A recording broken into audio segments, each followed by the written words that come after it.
بسم اللہ الرحمن الرحیم۔ خوف آخرت۔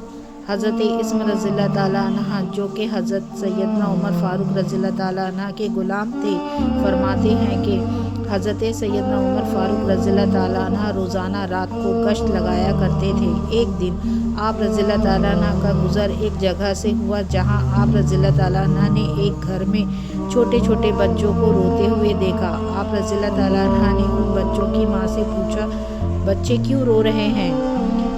اس عورت نے کہا، یہ بھوک سے رو رہے ہیں۔ آپ رضی اللہ تعالیٰ نے پوچھا، تو اس سے ہانڈی میں کیا ہے جو تم نے چولہے پہ چڑھا رکھا ہے؟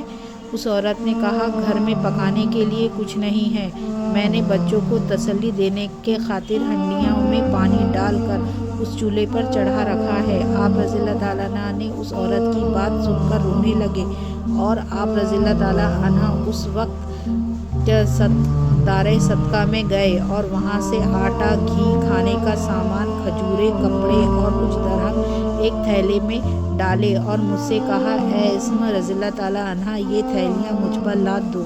میں نے عرض کیا، یا امیر المومنین آپ رضی اللہ تعالیٰ عنہ، یہ تھیلیاں میرے کاندھوں پہ رکھ دیں، میں اس تھیلیوں کو اس عورت کے گھر تک کے پہنچا دوں گا۔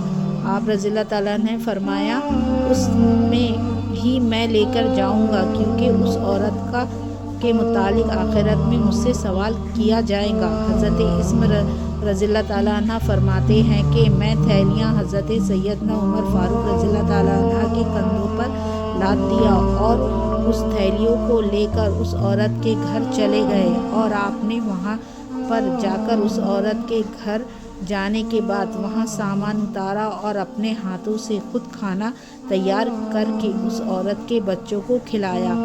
جب ان بچوں کا پیٹ بھر گیا تو آپ رضی اللہ تعالیٰ عنہ اس عورت کے مکان سے نکلے اور عورت کے مکان کے باہر یوں بیٹھ گئے جیسے کوئی بہادر بیٹھتے ہیں۔ اس دوران میں نے آپ رضی اللہ تعالیٰ عنہ سے بات کرنے کے میں خوف محسوس کر رہا تھا۔ آپ رضی اللہ تعالیٰ عنہ کچھ دیر اس عورت کے مکان کے باہر بیٹھے رہے، یہاں تک کہ اس عورت کے بچے کی ہنسنے کی کھیلنے کے لگے۔ آپ رضی اللہ تعالیٰ نے مجھے مخاطب کرتے ہوئے فرمایا، اے عصمت، تجھے پتہ ہے میں اس عورت کے مکان کے باہر کیوں بیٹھا؟ میں نے عرض کیا، نہیں۔